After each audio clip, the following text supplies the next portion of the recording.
कहानी एक कालू नाम के कौवे की है। कालू कौवा एक सुंदरबन जंगल में रहा करता था। सुंदरबन जंगल में हर साल बर्फ पड़ती थी। वो जंगल हर दिन बर्फ की चादर में लिपटा रहता था। कालू कौवा हर रोज जंगल से लकड़ियां काट कर लेकर आता, जिससे वो रोज आग जलाकर हाथ सेका करता था और अपने घोंसले को गर्म रखता। ठंड से बचने का एकमात्र बस यही उपाय था। अधिकतर जंगल में सभी पक्षियों के पास हीटर था, लेकिन कालू कौवा बहुत गरीब था, इसीलिए वो हीटर नहीं खरीद सकता था। तो उसकी जगह वो लकड़ियां जलाकर अपना गुजारा किया करता। पर एक दिन जंगल में लकड़ियां काटने पर रोक लगा दी गई, जिसमें लकड़ियां काटना गैर कानूनी हो गया। एक दिन कालू कौवा अपने दोस्त चिंटू तोते और बंटी कबूतर के साथ बैठा था। वो आग जलाकर बैठे थे। तभी बंटी कबूतर बोला, अरे भाइयों, तुमने ये सुना कि अब सरकार ने लकड़ियां काटने पर रोक लगा दी है। जो भी पक्षी जंगल से लकड़ी काटता हुआ दिखाई देगा उसको सजा हो जाएगी। तभी चिंटू तोता भी बोलता है, हाँ भाई, अब तुम्हें बताओ, ये इतनी ठंडी जगह है, यहाँ पर हम सभी पक्षी लकड़ी जलाते हैं और कुछ अपने घर में हीटर जलाते हैं, तब ठंड से थोड़ी राहत मिलती है। बिना लकड़ियों के तो आग ही नहीं जलेगी और सभी पक्षी ठंड से ठिठुर कर मर जाएंगे। अरे भाई, हमारे जंगल में तो गैस सिलेंडर है, हमें कोई जरूरत नहीं है लकड़ियों की। अरे भाई बंटी, अब सभी तुम्हारी तरह सुखी और संपन्न तो है नहीं। क्यों कालू भाई, अब तूने कुछ सोचा है कि तू आगे क्या करेगा? कालू, अब तुझे तो हीटर खरीदना ही पड़ेगा। लकड़ियों के भरोसे बैठा रहेगा तो कुछ नहीं हो पाएगा तेरा। अरे भाई, मेरे पास इतने पैसे कहाँ कि मैं हीटर खरीद लूं। यहाँ पर हम भूख से कम ठंड से पहले मर जाएंगे। मुझे तो बस इसी बात की चिंता खाई जा रही है। इतना बोलकर कालू कौवा अपने दोस्तों की बातें सोचते सोचते अपने घर की तरफ चला जाता है। तभी उसकी पत्नी चिंकी चिड़िया कालू कौवे से कहती है, क्या हुआ जी, आप लकड़ियाँ लेकर आ गए? चिंकी, कहाँ से लेकर आऊं लकड़ियाँ? सरकार ने रोक लगा दी है लकड़ियाँ काटने पर। तो बिना लकड़ियों के खाना कैसे बनेगा और आग कैसे जलेगी? बिना आग के तो जिंदा ही नहीं रह पाएंगे हम। कहीं ना कहीं से तो आपको लकड़ियों की जुगाड़ करनी ही पड़ेगी, या फिर शहर से हीटर खरीद कर लाइए। अरे कम से कम अपनी बेटी लाडो चिड़िया की तो फिक्र करो। बिना आग के तो इसकी ठंड से बुरी हालत हो जाएगी। चिंकी, अपनी बेटी की चिंता मुझे भी है, पर क्या करूं, मेरे पास ना तो इतने पैसे हैं कि मैं एक हीटर खरीद सकूं और ना तो मुझे लकड़ियां मिल रही हैं। पर तुम चिंता मत करो, रात को गुजारा कर लो, कल से मैं देखता हूँ कुछ। इतना बोलकर कालू कौवा सोने के लिए चला जाता है। रात को सोते समय कालू के दिमाग में अपने दोस्त बंटी कबूतर और चिंटू तोते की बातें घूम रही होती है। आखिरकार बातें सोचते सोचते वो ठान ही लेता है कि कहीं ना कहीं से लकड़ियों की जुगाड़ करके ही रहेगा। अगले दिन कालू कौवा सुबह सुबह चिंकी चिड़िया को बिना बताए जंगल की पहाड़ियों पर निकल जाता है। वो जितना ही ऊपर जाता है उसको जंगल उतना ही खूबसूरत दिखाई पड़ता है और उसको तरह तरह के भयानक जानवर जैसे सांप, हिरण, ये सब दिखाई देते हैं और जानवरों की तरह तरह की आवाजें सुनाई देती हैं। लेकिन कालू कौवा संभल कर चलता है और बिल्कुल भी नहीं रुकता, क्योंकि उसके सामने उसकी छोटी बच्ची और उसकी बीवी की तस्वीर रहती है कि अगर वो लकड़ियां लेकर नहीं जा पाएगा तो उसका परिवार कितना परेशान हो जाएगा। धीरे धीरे वो खतरों से लड़कर पहाड़ियों के ऊपरी हिस्से पर पहुंच जाता है, जहां पर उसको एक बहुत ही खूबसूरत पेड़ दिखाई देता है। जैसे जैसे वो नजर घुमाता है उसको चारों तरफ वही पेड़ दिखाई देते हैं।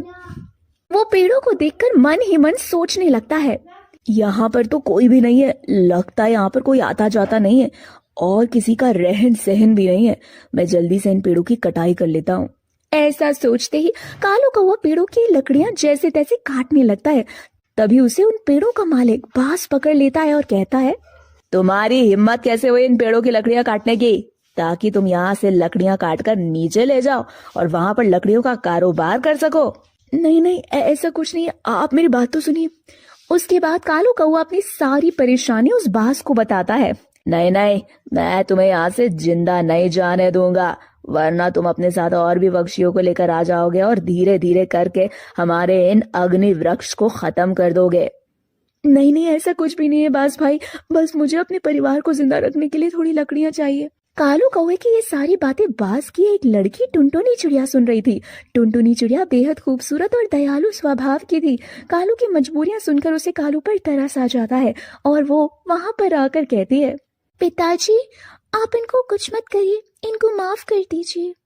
ठीक है बेटी, अगर तुम कहती हो तो मैं इस पक्षी को माफ कर देता हूँ, लेकिन यहाँ पर चोरी से लकड़ियां काटने की कीमत तो इसे चुकानी ही पड़ेगी। साथ ही ये यहाँ से वापस तो जाएगा, लेकिन लकड़ियों के साथ नहीं। इसको तुमसे शादी करनी पड़ेगी। मांस की ये बात सुनकर कालू कौवा शादी के लिए भी मान जाता है और मजबूरी में आकर अपने परिवार की जान बचाने की खातिर टुनटुनी चिड़िया से दूसरी शादी कर लेता है और टुनटुनी चिड़िया को चिंकी चिड़िया की सौतन बनाकर अपने घर ले जाता है।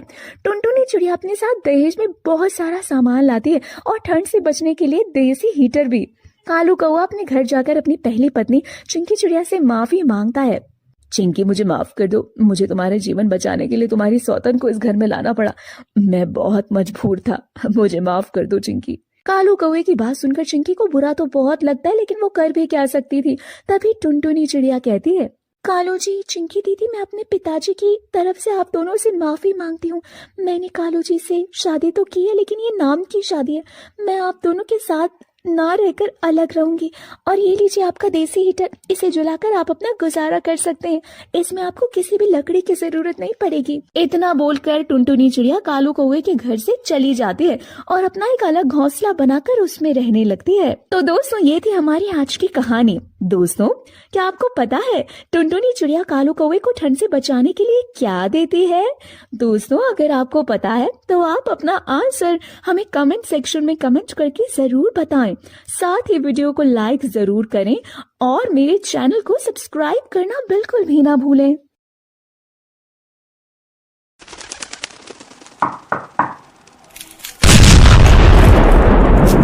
चूचू चिड़िया की कहानी। ये कहानी एक कालू नाम के कौवे की है। कालू कौवा एक सुंदरबन जंगल में रहा करता था। सुंदरबन जंगल में हर साल बर्फ पड़ती थी। वो जंगल हर दिन बर्फ की चादर में लिपटा रहता था। कालू कौवा हर रोज जंगल से लकड़ियां काट कर लेकर आता, जिससे वो रोज आग जलाकर हाथ सेका करता था और अपने घोंसले को गर्म रखता। ठंड से बचने का एकमात्र बस यही उपाय था। अधिकतर जंगल में सभी पक्षियों के पास हीटर था, लेकिन कालू कौवा बहुत गरीब था, इसीलिए वो हीटर नहीं खरीद सकता था। तो उसकी जगह वो लकड़ियां जलाकर अपना गुजारा किया करता। पर एक दिन जंगल में लकड़ियां काटने पर रोक लगा दी गई, जिसमें लकड़ियां काटना गैर कानूनी हो गया। एक दिन कालू कौवा अपने दोस्त चिंटू तोते और बंटी कबूतर के साथ बैठा था। वो आग जलाकर बैठे थे। तभी बंटी कबूतर बोला, अरे भाइयों, तुमने ये सुना कि अब सरकार ने लकड़ियां काटने पर रोक लगा दी है। जो भी पक्षी जंगल से लकड़ी काटता हुआ दिखाई देगा उसको सजा हो जाएगी।